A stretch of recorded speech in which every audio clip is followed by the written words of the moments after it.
didn't really hit me exactly at that moment. But as I started to go through the process of getting rid of stuff and then like rebuilding our lives, like started to really hit home a lot more. And sometimes you got to have this big reset so that you can move forward. For the longest time, baseball was my identity, and I'd done it for 20 years. It's what I'd always wanted to do. Josh Seligman, welcome to the podcast. Spent 12 years with the Milwaukee Brewers as the head S&C. Now with Extra Fly, changing fields. He's done a lot of cool stuff. We're going to dive into the big three questions of his journey, but also what it's like being a CSCS ATC, what it's like working with Cy Young and MVP winners, reflecting on just 12 years with the Brewers. It's a super long time.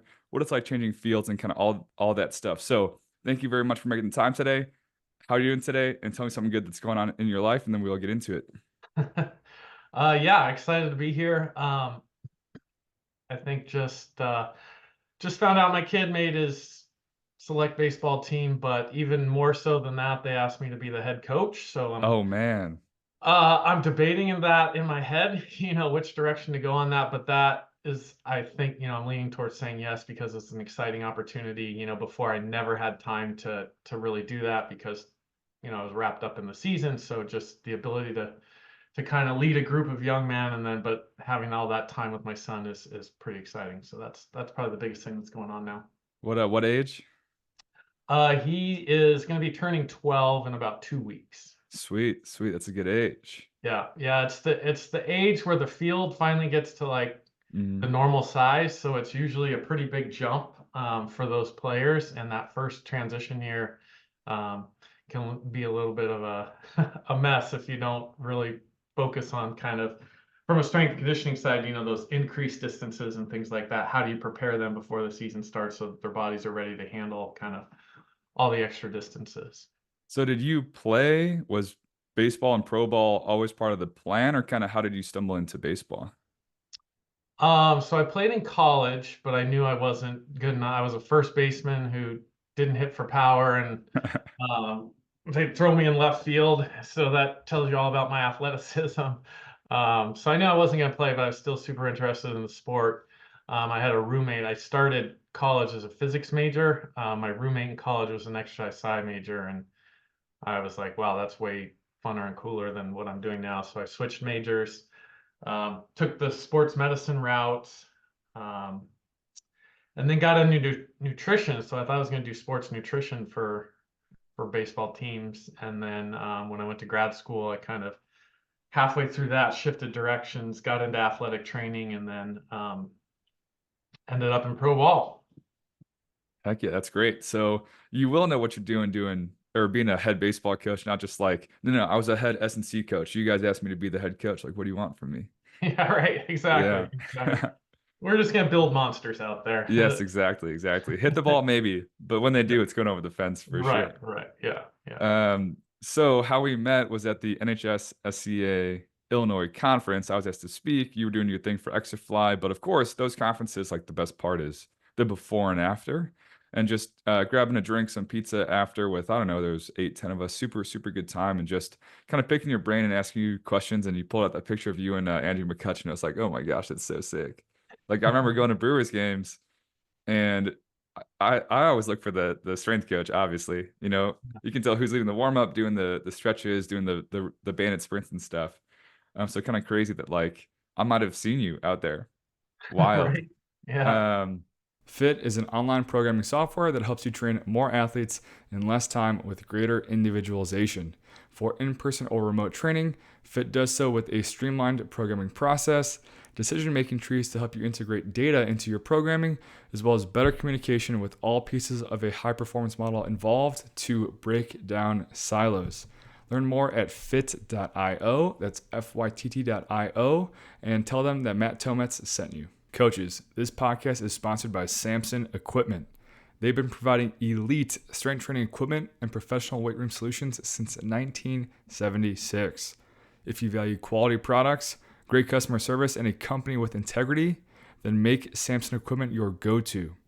Visit them at samsonequipment.com, that's SAMSON Equipment, and let them know that Matt Tometz sent you. But one of the not big three questions that I want to get to first that I think is pretty interesting. So having worked with Cy Youngs, Olympians, MVPs, how would you compare and contrast either the obvious things, the not obvious things, or if there isn't really a difference between the Cy Young winners, like an everyday starter, um, or like a bench guy at the major league level? I think for the most part, by the time players get to the major league level, their routines and processes, well, let me rephrase that. By the time they've established themselves in the big leagues, so a guy who's just come up, he's just kind of trying to find his way, even though he's worked his way through the minor leagues, they get to the big leagues, and there's still a lot of routine and process that they need to learn. When you have a sport that's every day, and especially, you go 0 for 12 and you could start panicking, those routine and processes become extremely important. They say trust the process. And I think any MVP, any Cy Young Award winner, for the most part, there's always anomalies, but they're going to have just a really refined, solid processes and routines. They show up to the park and they just start getting after their work, whether it's in the training room, in the weight room, in the cage, in the bullpen, whatever it is. They have a purpose to everything they're doing. I watch my kids play catch right now, and it's like, we're gonna throw it over here and do all this and Yeah. stuff like that. I mean, those guys go out and they're playing catch every day, but there is a purpose to every single throw. It's like, I'm gonna try to drive down, I'm gonna try to hit him in the chest. There's no kind of really throws off, and that might be the biggest difference. Is like obviously the talent is there and all those things. But they've just really refined the things that help them become successful. And that's something you have to learn over time. And I think, the college sport of baseball is very different than minor league baseball, and then minor league baseball is very different than major league baseball. So there's a constant process of trying to educate yourself on, one, how do I keep my body going all season? And then two, how do I perform at this super high level? And everybody's a little bit different. So they have to learn the things that work for them. But they also have to have the mindset to want to learn those things and understand when they need to make a tweak, or hey, let's trust this and not worry about my 0 for 12. So would you say the routine is more for obviously performance, but also for availability? Because I feel like half of getting the stats to win one of those awards or be every day is to be playing every day. My dad um, and myself in my younger days might have sports bet a little bit. And my dad's really good. He's been doing fantasy baseball, like the same league with the same guys for like 25 years, like one of those guys.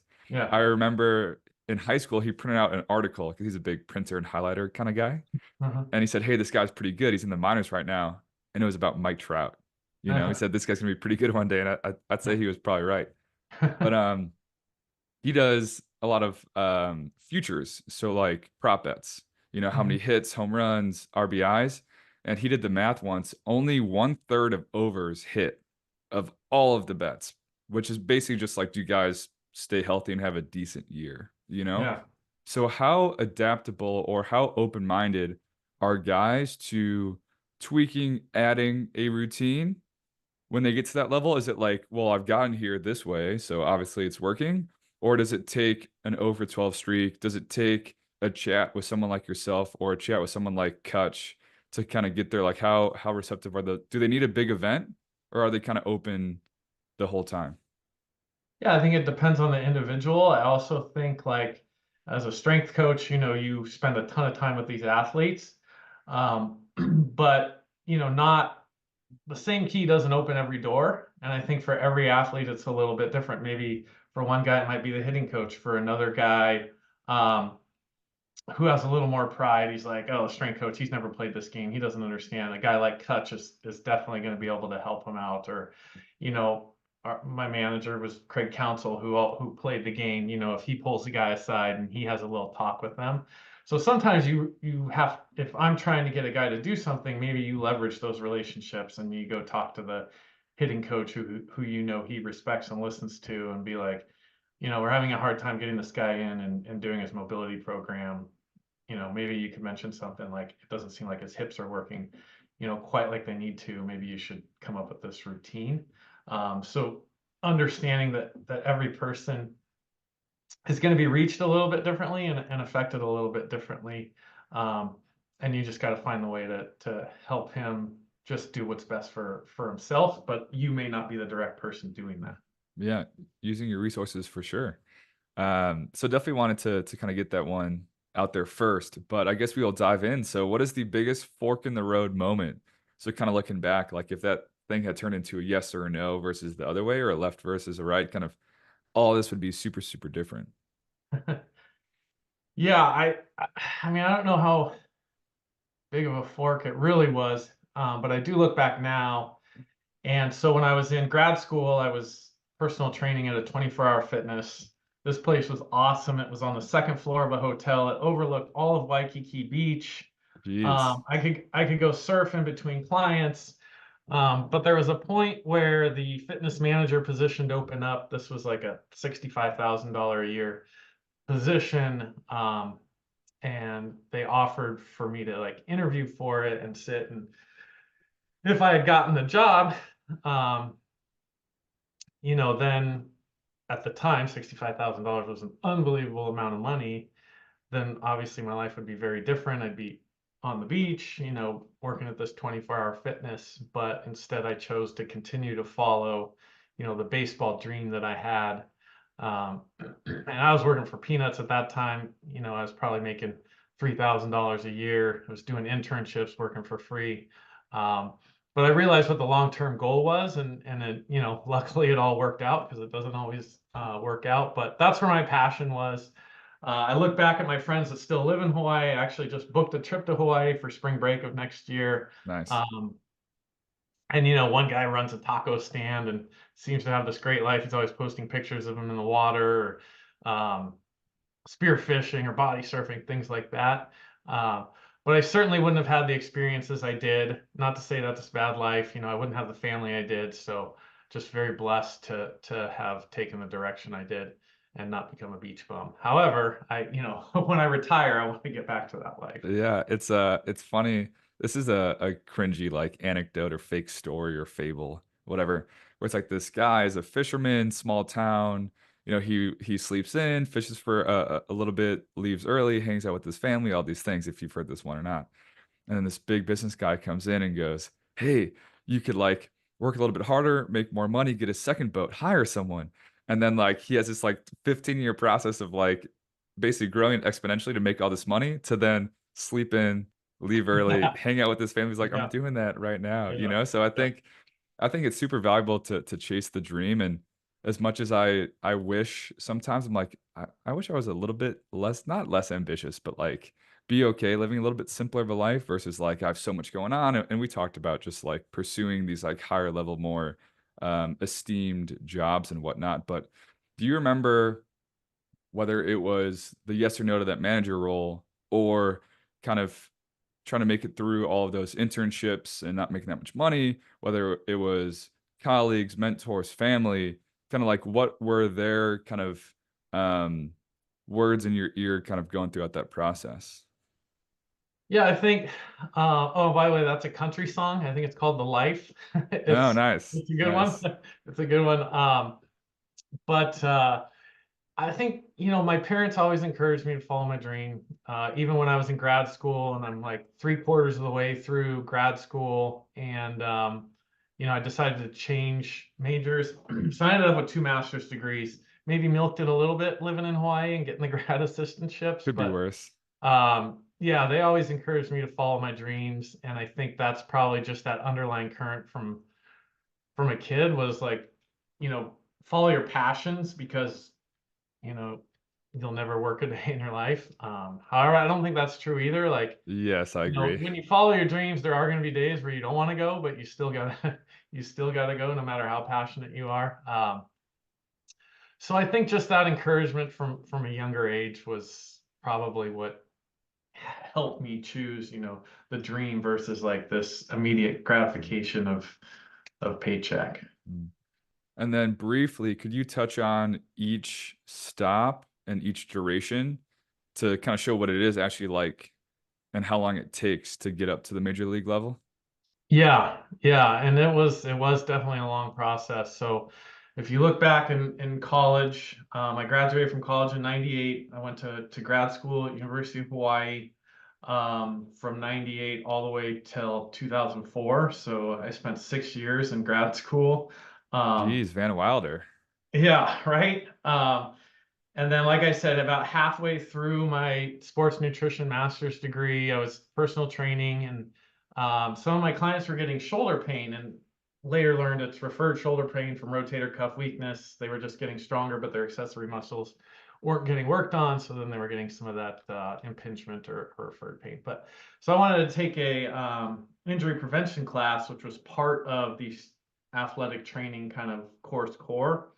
And I didn't know anything about it, but I went to try to take this class, and you're like, oh, you got to talk to the dean of the athletic training department, kinesiology department to get in this class. I'm like, really? Why? Lame.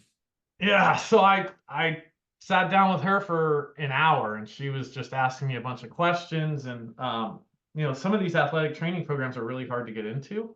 Um, and so she saw something there, and next thing I knew, I was working in a training room, helping athletes, and I'm like, wow, I love this. This is awesome. And those are like, you know how it goes, long hours. It's like 6 to 10. You have classes all day, and then you're in there from like 3 to 9 or something like that. But I was enjoying it so much, and what I was learning and what the things I got to do was really cool to me. So that was another 3 years to get my sports medicine master's degree. So that's 6 years total there. 2004. During that time, I was doing internships with independent baseball teams. So In during this, Hawaii? no, I did one actually here in Kenosha, Wisconsin. So it was an independent ball team that just lined up almost perfectly with my summer vacation. Nice. So I was actually able to come out. It's another crazy story. I got paid, $1,000 a month to do that. And then my last two paychecks, I didn't get them. Came to find out our general manager of this independent ball team embezzled all of the money. So the Oh owner my. was unable to pay us for that time. I eventually got paid, but at the time, you live paycheck to paycheck. Oh yeah. Oh my gosh, what do I do? So I spent my summers not living in Hawaii, but doing internships. Throughout those 6 years. Yeah. So 6 years of internships. It wasn't, my first 3 years were in nutrition, so I wasn't doing that. It was the last 3 years where I did the internships. Gotcha. And that helped lay the groundwork for me to actually get into, we call it affiliated baseball. That's a team that's kind of run by one of the major teams. And I got a job with the Marlins.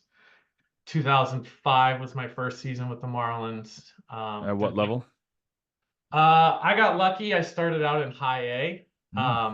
So that was in Jupiter, Florida. They used to have like 6 different levels. They've kind of consolidated now, so they don't have quite as many minor league teams. But the great thing about that was it was in Florida. The longest bus ride was only three hours long. And then you're at primarily all major league spring training complexes, so you had really nice facilities. So when I was in independent ball, and I was the clubhouse guy doing laundry and staging Doing it it out all. outside my hotel room to do all that. So this felt like a dream. Oh, of course. Doing that. So I was an athletic trainer and strength coach. We didn't have strength coaches back then. Athletic trainer did both. So Was that how the job was marketed? Yep. Yeah. There were only 2 or 3 teams when I first got in that had actual strength coaches, and none of them were full time. It was like a seasonal job. Oh. And then 6 years later, well, I did that for 3 years, and then I got promoted to coordinator. So you oversee all the minor league strength coaches, programming, things like that. Was that 3 years at high A, or was that high then like maybe single, double? No, it Or was 3 years double, at high A. right to the coordinator.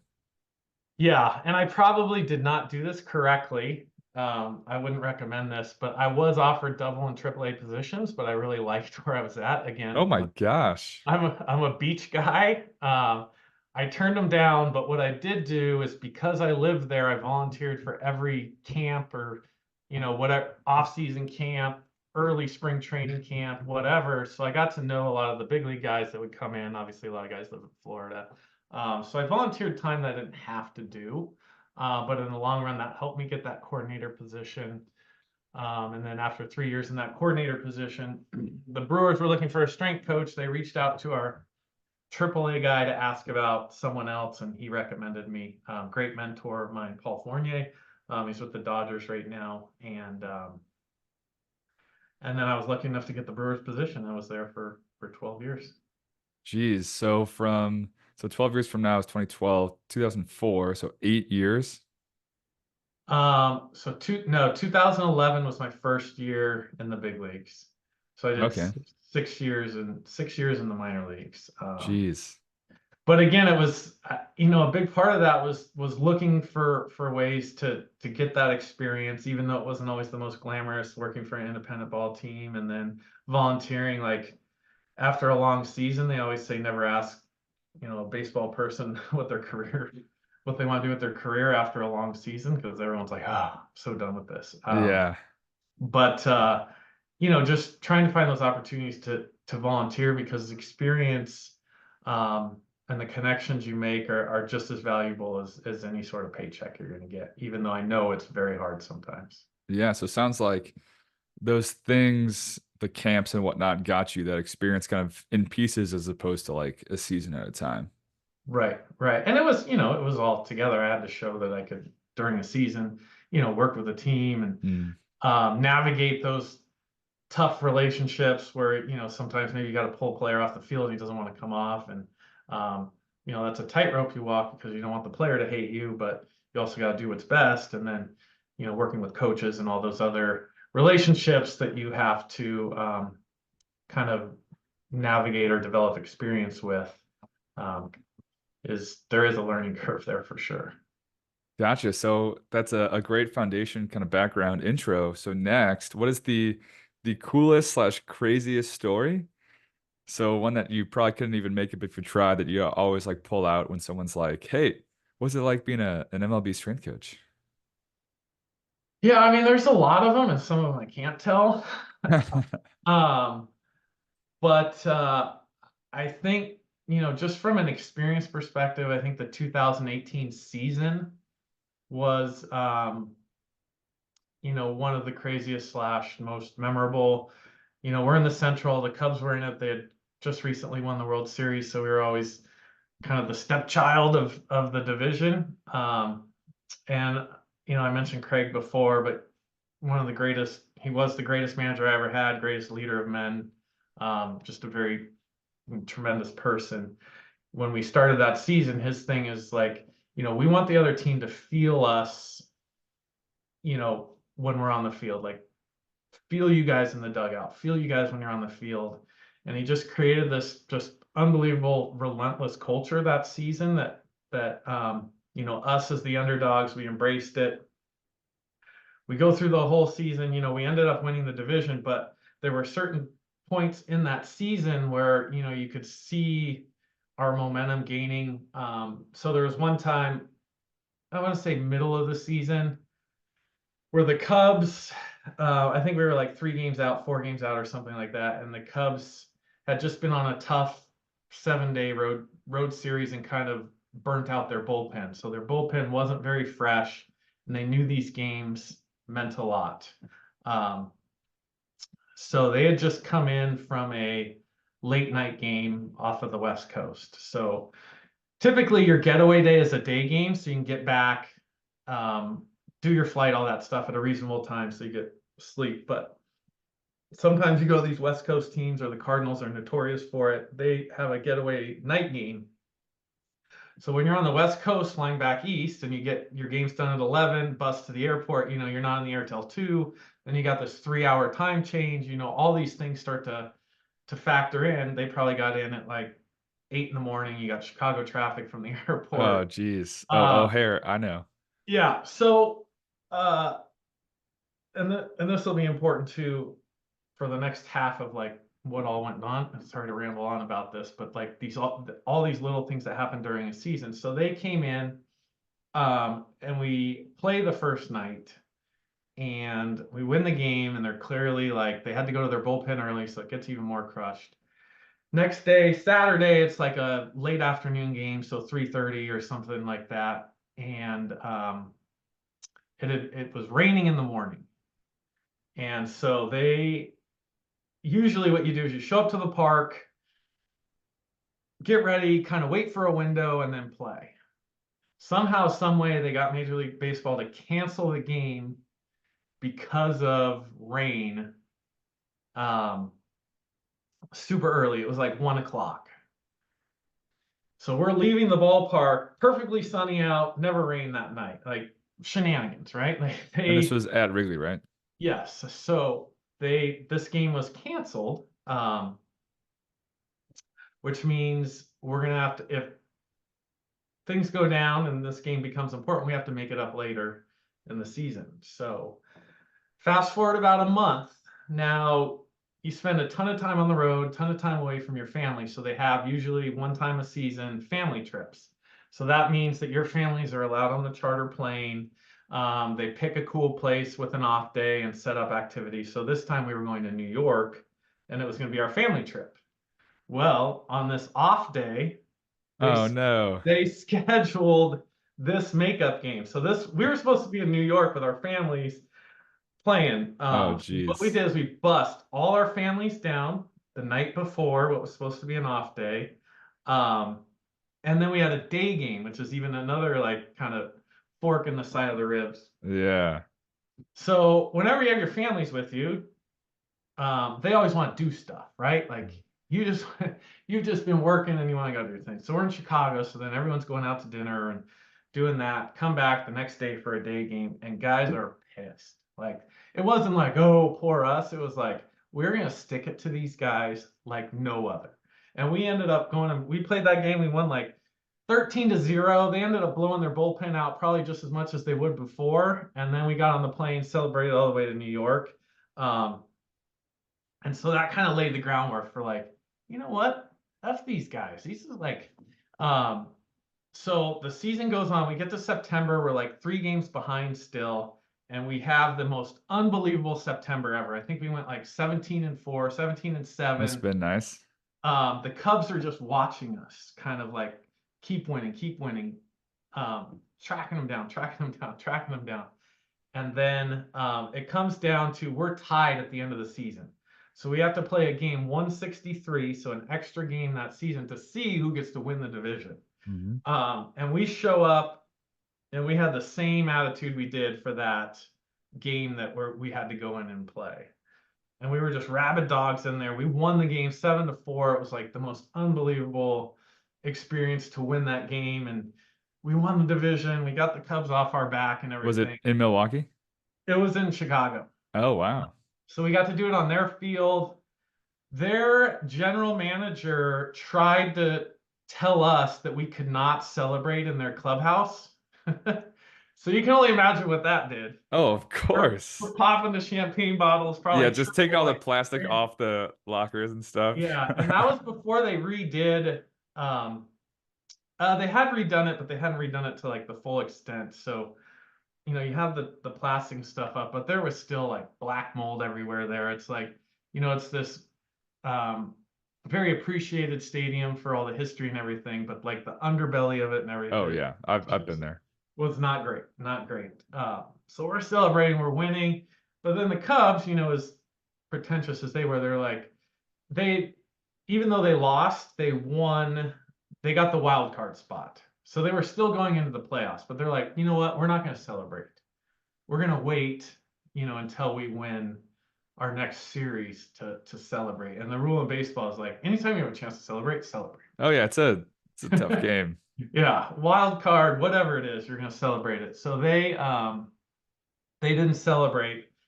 They went to their next game and played Colorado and lost. So they never got to celebrate. Meanwhile, we're fist pumping and going all the way. We ended up going 1 game away from the World Series that season. Jeez. But I'll always remember just all the quirky stuff that happened to that season to like have it end the way it did. And it was just one of the best kind of team experience, clubhouse experience, all the injuries we had to like get guys back from and all that sort of stuff. And so maybe not like the craziest of crazy stories, but just kind of how the whole season unfolded. It was just something I'll never forget. Yeah, for sure. So the NLCS, was that a game 7? Yep. What Yeah. was that like? And it was at home, like, um, you know, before I was in it, you always think like, oh my gosh, you got to be so nervous and stuff. And like the players embrace that. They're like, when do you ever get to really feel like It's this what you level? grow up. You're like full count, Yeah, 2 outs, bottom 9. this level of energy. And really, you know what? Like the greats, they embrace that. They're like, Mhm. they like that feeling. They don't see it as a negative. They just learn how to harness it like positively. You're like, oh my gosh, what if I strike out? Oh, there's so many people. They're like, nah, this is like, they live for those moments, whether they fail or lose, but to get like that feeling is a super rush. So I woke up that morning and I was just like, man, I could be in the World Series at the end of the day. And so Crazy. yeah, the whole game was just it was a back and forth game, and their left fielder, who was a guy who doesn't even really play left field, just made this unbelievable catch that would have broken the game wide open for us. And the Dodgers is who we were playing, kind of like the just Goliaths of everything. And Yeah. they ended up winning the game, and Ugh. yeah, it was over. But so that was as close as I ever got.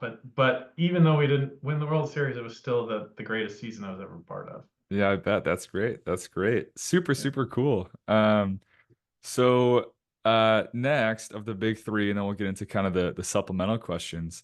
What is the biggest kind of full circle moment, or the one that you're most proud of that maybe took a little bit of time to like reflect and kind of see how cool it really was? Kind of looking back, how it all comes together. Yeah, I was thinking about this one. It's tough. I think, you look from just being a strength coach and helping players out, or someone who oversees a whole program and kind of watch how the program succeeds as a whole. Um, so from like a player perspective, I think like one of our pitchers who won a Cy Young, but I think the big thing in baseball, especially now with pitchers, starting pitchers, is used to be 200 innings wasn't like that huge of a benchmark. It was still like, yeah, I'd like to get all my pitchers to 200 innings and everything, but like this day and age, 200 innings is almost unheard of. Yeah. Um, and so, having a player from the minor leagues all the way up through to the point where he got 200 innings in and was able to, win the Cy Young Award that year, I think was just really cool because how he developed and what he learned about his body and how he embraced kind of learning about his body and the things he needed to do to help him become, a super successful person. This is someone who faced a ton of adversity when he first got to the big leagues, and had to overcome that to just become a player and to play just a super small role in helping him do that was, it felt like, hey, this was a lot of like everything I've learned in my career and been able to teach him and others like him to be able to get to that point was really great. Mm. I think from like a team and program perspective, like just always being in like the top 5 least amount of days missed in Major League Baseball was cool. And I worked with some great people. I was probably a small part of that, but to be able to work together as a cohesive unit, share philosophies and get on the same page and um, was a big part more from a program perspective as opposed to an individual perspective. Mhm. And still being a part of it is like more than nothing for sure. Um, what would you say was some of the differentiators in some of the seasons that were more successful in regards to availability versus some that everyone just seemed to get like a little bit banged up or like, oh, this didn't happen last year? Like, could you compare and contrast between like a more versus less successful season? From an injury standpoint, Yeah. yeah, I think you spend a lot of time in the off season trying to develop these processes and things that you're going to utilize during the season to help you identify like, hey, maybe I should put a guy in the pool, or sometimes the best thing you can do as a strength coach is tell a player to get out of the weight room. Um, and I think in some of sometimes the front office is just going to take more risk than others. Us as a small market team too, we had to take some risk when we didn't want to. So there's definitely bad luck involved, like, and just like there's good luck. But really being good about retrospectively looking at like what wasn't successful the previous off season. Like I think one season, for whatever reason, I can't remember why, like I just took out lunges with some of our starting pitchers. Like I got away from it first for some reason. I can't remember why. Like I don't think there's anything wrong. I think it's a very important exercise and stuff. We had a ton of hamstring injuries that year in our pitchers. Um, so I wasn't doing enough like sort of eccentric load, which lunges can provide, or kind of getting that long movement pattern and help stretch them out at the end ranges of their kind of strength curves. So I don't know why, but so that was really bad. And I took a long look and I'm like, so we put lunges back in, we did a couple other things and we cleaned that up. But that was just a weird one. And I think it was a programming thing. Like I said, that was probably my fault. I could have done things a little bit differently. And then there were some athletes I just wasn't able to reach. Like we had some guys that were just full gorilla in the weight room all the time, and it's not sustainable. They may be able to sustain it this year or next year, but then eventually they blow out. And I blame myself. There's a couple guys. These guys are super type A, right? And they're in there, and um, I have probably a better skill set now to deal with them. And sometimes you got to learn those lessons the hard way to be able to look back and be like, yeah, I definitely should approach this player differently. But that was another negative one, is there's guys that you can kind of almost see that are gonna just burn themselves out, and if you can't reach them, then they do become an issue. So those are kind of some of the big failures and learning experiences from those things, I guess.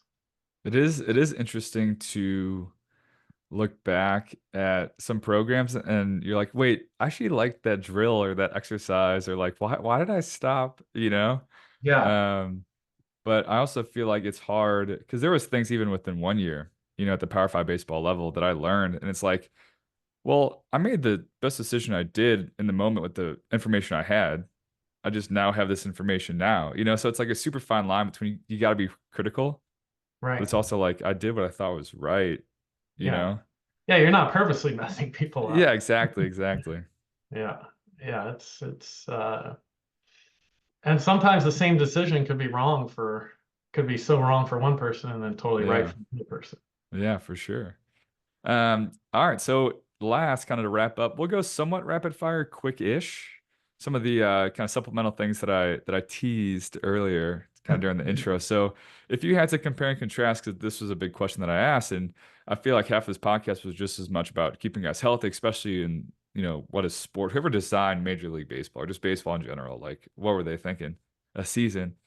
How much being a CSCS ATC, which you don't see too much, has kind of helped, supported, complemented, I guess, the ATC stuff, the CSCS stuff. So your job as a strength and conditioning coach, but we all have our own biases and lenses. Like myself, with a kind of sprint speed background, obviously I'm going to look at S&C a little bit differently than someone who's like an ATC. So kind of how impactful was getting into that ATC program or that athletic training program way back when, kind of to all your S&C stuff, kind of with the Brewers. Yeah, I think it definitely gave me a totally different lens, and I think it does skew me more to be just more aware of like what's going on with the body and not like, oh, my shoulder's a tiny bit sore today, and maybe that's a bad one because in baseball you'd be like, okay, your shoulder's sore. Or like, Okay, big deal. hey, my low back's just a tiny bit sore, but we can totally work through it. Whereas like as an athletic trainer, I'm like, okay, well, why is it a little bit sore? Let's tease this out a little bit. Is there a slight pelvic rotation? Do we really want to load on a slightly rotated pelvis?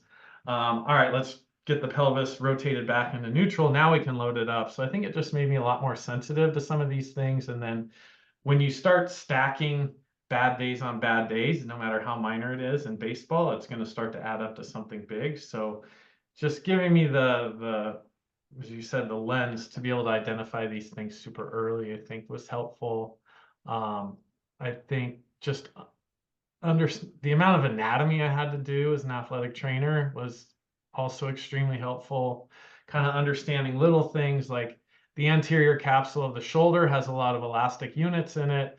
And so there's certain things that can go on with that, whether training them positively or negatively, as opposed to just thinking about like the rotator cuff. Like, I understood a little bit more about the capsule and the ligaments in the shoulder, and how those are affected by, high velocity movement patterns. And so some of my training then could help with, either strengthening those or protecting them a little bit as the season goes through, or like I said, training them in the off season. I think communicating with the athletic trainers then obviously became pretty easy. And then from my rehab progressions, when you're trying to bring them back to play, the goal is to get them competing at the highest level possible, as soon as they step on the field. So I think it definitely helped with my ability to return to play with guys.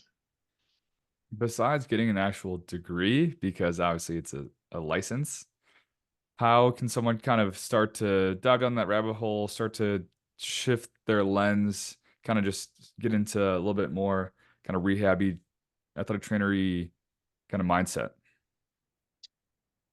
Um, I think it aligns with strength and conditioning really well. There's just, there's progressions and there's regressions. And I think if you're rehabbing a player, it's just like, okay, what are the things he can do? And at what level can he do them?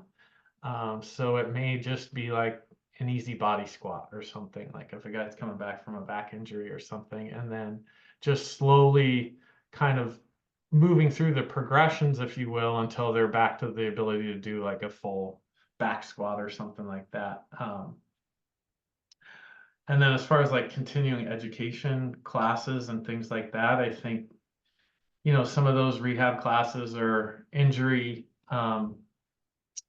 CEUs that you can get start to build that foundation. But there's really not a tremendous difference between rehabbing an athlete and strength and conditioning an athlete. It's just on that spectrum, durability versus performance enhancement. And once you start to learn, like, all right, we're going to do a slow velocity movement all the way up to like, hey, let's do a high velocity ballistic movement with rotation in it. I think anyone with a strength and conditioning background can learn how to, progress an athlete back to play. Mhm. For sure. So next, getting to the major league level, what is one of the biggest misconceptions that you had, or maybe someone might have about being at the highest level? Maybe, and I think this is like across pro sports, I think, is like that these guys are unbelievable athletes. There's a difference between being a professional baseball player and there's a difference between being an athlete. And as a strength and conditioning coach, we expect these guys at the pro level to come in and just be these tremendous athletes, but you put them on something and they give you like 30% effort and like they can't really do it. That can be a little bit of an eye opener. So then you got to start to learn how to like trick them or coax them into like wanting to come in the weight room. So for as many type A's as you have, you just have some of the non-type A's where you're dragging them into the weight room as opposed to kicking them out. And then I think with anyone, but especially with those types of guys, it's like, what's my minimum effective dose here for this person? Yeah. Hey, just remember, Big Sexy had a very solid career. Yeah, yeah, right. Like there's uh, a trainer for one of the MLB teams out there who shows like a picture and it's got like 6 Cy Young Award winners in there, and he's like, how many of these Yeah, guys, I've seen that one. if they were walking down the beach in their board shorts, would you think was a professional, athlete? And It's you're like like, none of them. none of them. Yeah. And Crazy. then, yeah, the saying is like, looks like Tarzan, plays like Jane. Um, so just always keeping in the back of your mind, especially maybe as an intro level strength coach, is like, we're trying to get these guys to move better, be better athletes. We're not trying to get them to look the best. Mm. I would never program, bicep curls for my athletes because you don't need to tell an adolescent male to do more biceps. So if you put biceps up there, he's probably going to do double that. So I always just, kind of left it off there. For sure. That's great. So next, 12 years at any spot in this field, I feel like is a long time, which is kind of weird about our field. Like someone's like, "Oh yeah, I'm going on year 4." I'm like, "Really?" Yeah, right. But We so rent the how whistle. exactly? So how would you kind of compare and contrast the beginning, middle, end of kind of your tenure there, and kind of like how did your impact, your mindset, what you did, kind of like evolve over time, and maybe some of the things that you could only get from being at a place 10 plus years because most people don't ever get to that spot. Yeah, yeah, and there's some teams who view that as a competitive advantage, having their employees for long term, for better or for worse. So I think, my first year there, we were lucky enough to go to the NLCS, and we had a lot of great players, and I learned a lot of hard lessons that year. But I think, when I went in, I was just, yeah, I'm in the big leagues. I'm super excited to be here. I'm going to do everything I possibly can to hit this out of the park and making good impression my first year. But I did have a learning curve there, and I learned a lot from the players, and I wasn't so proud that I couldn't admit my mistakes to the players when I made them, and I think they appreciated that. So, you know, I think just going in without the ego was good.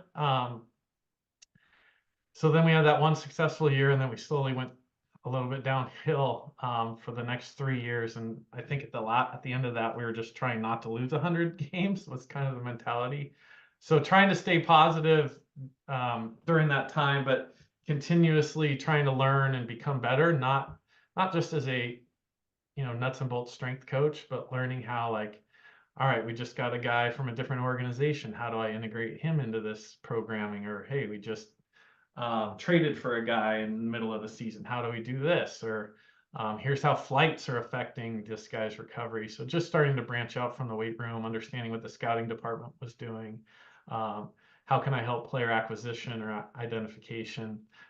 Just learning more about the business of baseball as I evolved in those middle years. And then I think in my second 4 years, so years 5 through whatever it is, 8, was just understanding how to get integrated with the coaching staff so that, like, hey, in the off season, I can talk to the manager about how he's going to design spring training, or talk to the outfield coach about how much the outfielder should be sprinting before season starts, and just really leveraging kind of the coaching relationships to help build a more comprehensive program, as opposed to like, hey, here's my strength and conditioning program, and not having any input with the coaches so that we can make sure we're on the same page. I think a big one in baseball used to be, as an athletic trainer, you'd be telling the pitchers what their throwing program should be. And that was just ludicrous to me. It never made any sense. And so finally with the Brewers, we all sat down as a staff and we built this. We called it arm training. It wasn't just like a throwing program, but it's like, hey, we can build our arms to be stronger in the off season. And we just came up with a very systematic approach to our off season, but that integrated all of the coaching staff, and we got buy-in from the front office and all that. So that was kind of my middle 4 years. And then I was lucky enough my last 5 or 6 years to be going to the playoffs every year. And it was like, okay, now how do we start planning for like these extra month and a half or month of the season, and kind of going full tilt. But the other thing too, and looking back as I transitioned out of baseball, was like, and it's probably true of a lot of players too. Once you hit that 10-year mark, there start to get a little bit of a burnout, and like, how do you start to balance more family into this, and be a better dad and husband, as opposed to devoting all this time to your career as a professional, baseball strength coach. So I started to get a little more introspective in probably those last 4 years. And, for better or for worse, I think it affects your passion a little bit as you show up every day. They call it the dog days of summer. And as a strength coach, you're in there and you're trying to create energy and trying to keep the guys positive and all of that stuff, and not letting that stuff affect you gets a little bit tougher. And I think, you subconsciously recognize that in yourself, but you don't want to admit it because you're like, oh, I'm always been a hard worker and I pride myself on all this stuff. So I think just looking at and then especially COVID hit, and you get a taste of what it's like to have like Be at home. free time. And so you just start to reevaluate things. So I think just probably the last couple of years of my career were a lot more introspective. You're still showing up, you're still, trying to stay ahead of the curve. They say evidence-based and evidence-led, and trying to do all those things, but you're interacting with people, and energy and passion are a thing. And so I think those things started to probably fade a little bit towards the end of my career. And so now as you head into that next phase of life, as you're kind of experiencing a little bit yourself now, you're given the opportunity to kind of reevaluate your identity and some of those things that you hold important. But it's tough because you look back, and we talked about a little bit before the show started, like the esteem associated with it, and that was your identity for so long. So how does that transition take place, and how does that flow? And I think it's tough, but it's also a tremendous opportunity to help kind of realign your life, redefine your path, and kind of just see life through a different perspective now. You did that, you have some great memories, you wouldn't trade them for the world, and now you have this whole another opportunity, which for me right now is exciting, scary but exciting. Yeah, it's interesting as a leader, as a coach, whatever you want to say, like you kind of have to always be on and Yeah, like yeah, and I'm sure, it's some of the players you built more of a relationship with, as you were departing, it's like, yeah, I've been thinking about this for the last few years, and they might have been like, "What? Really? No way," you know? yeah. Right, But it's right, also like having all those 12 years, like I'm sure you have significantly more appreciation, for the opportunity to maybe be the head baseball coach, or, oh, I have like a weekend off, you know? right. Yeah, What's funny is like this past year doing Power Five baseball, like at TC Boost, it's like weeknights and all day Saturday. And then college has like an ebb and flow, which is one of the things that I wanted. But it's funny how like I went from appreciating one off day a week to like not going in until like noon. I'm yeah, just like, oh my gosh, this is yeah, wild. yeah. Um, so last kind of big question, which we kind of touched on. Um, if we could just like briefly, any closing thoughts on kind of the idea of like changing identity and kind of what's that like, um and I guess your house did burn down. That wasn't just an analogy. If Yeah, we could kind of yeah, just I touch on your think, thoughts on that. yeah, so this was like, I don't know, probably 8 or 9 years ago or something. And the ironic thing is it was the last day of the season. And I think it was the season we were trying not to lose 100. And so I think it was a mini celebration. It wasn't a big celebration, but we had won enough games to not lose 100. So that season finally ends, and it was probably the most exhausting season ever. So I go home, hung out with the family, barbecued, and then I think I was up till like 10:30 or 11 on my front porch. The way the porch was situated, I could watch lightning storms roll in the So Midwest. Midwest, yeah. Yeah, I was sitting out there on my covered porch, just drinking wine, just trying to decompress from this like season. And we had just had my son, so he was about 2 months old, and luckily him and my daughter, they're like 20 months apart. We had put him in like the little cradle next to our bed, and my daughter was sleeping in the bed. And so I went to sleep, and I woke up at like 2:30 in the morning, and to the fire alarm going off. And it's like, um, the last thing you expect when your fire alarm's going off is there's like an actual fire. So Yeah, the yeah. front door of my bedroom and just saw the whole front of the house, flames shooting up the side of the house. So I just, no hesitation, I just said, "Babe, we got to get out of here." And she could just tell by the tone of my voice that she needed to get out. So she got dressed. I think it was like 25 degrees out. Um, Went outside, we called the fire department. They come in. It's not like the movies where they're immediately like hoses spraying or whatever. They go like warn the neighbors, and then they like walk around the house. And meanwhile, the house is You're just still, like come, let's go. yeah, yeah. I'm like, what's going on here? So we had the fire, whatever, and then, the day after the fire, the fireman, he's like, "Hey man, like, worst," I think he gave me some iPads that he had found, with pictures. So that was cool. And he's like, "Hey, the worst part about a fire is that you lose everything." And he said, "The best part about a fire is that you lose everything." And it was like, roughly, when it's abruptly taken away like that, or it's gone, um, there's a lot of introspection and things that go on with that. And, um, there's sometimes you're like, "Oh, what am I doing?" And then there's other times you're like, "Man, I can explore all this new stuff." Like I had never been on a spring break with my family, and now suddenly, I get to go on spring break with my family, and or we talked about, I get to be the head coach of my son's baseball team. So there's like this whole new opportunity, one, to just get more time with the people you really care about, not the people in the baseball don't become your family, but and then just kind of explore a whole new you. So, it's tough, but it's a great opportunity. Nothing in life that's worth it is easy, right? Like great sailors weren't made in perfect weather. Mm. Uh, so I think that's the fire story you're talking about. Yeah, crazy, crazy. I think that did a pretty good job kind of answering that, and there's no way I could try to recap or top that. So I'll just leave that at that. That was great.